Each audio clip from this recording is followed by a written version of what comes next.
अब next part में हम समझेंगे माध्यम में जब कण कंपन करते हैं तो उनकी कंपन के आधार पर भी हमने तरंगों को दो भागों में वर्गीकृत किया। तो माध्यम में कणों के कंपन के आधार पर, तो कणों के कंपन के आधार पर पहली है जो हमारी तरंग आ जाती है उसको हमने नाम दिया है अनुप्रस्थ तरंग। इसका नाम है अनुप्रस्थ तरंग।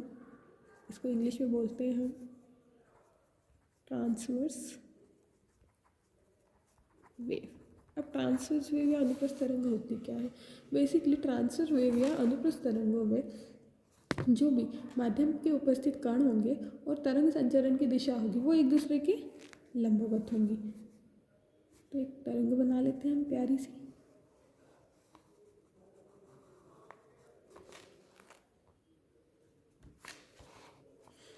तो अनुप्रस्थ तरंग में क्या होता है, जो भी पार्टिकल होगा, जो भी कण होगा और तरंग संचरण की दिशा होगी वो किसी होगी, एक दूसरे के लंबवत होगी।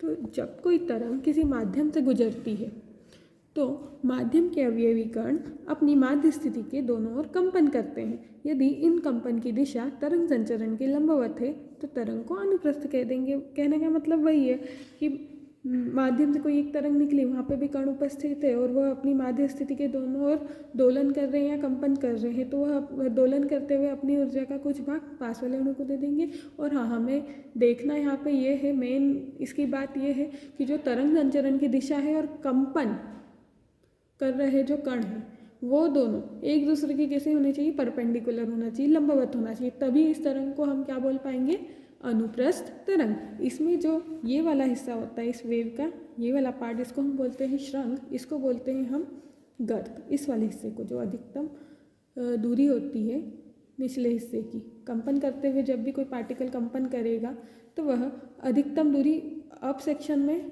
और डाउन सेक्शन में, दोनों ही सेक्शन में एक अधिकतम दूरी तय करेगा।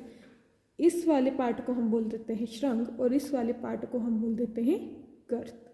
अब इसका उदाहरण जैसे हमारी जो लाइट वेव्स होती है, प्रकाश तरंग,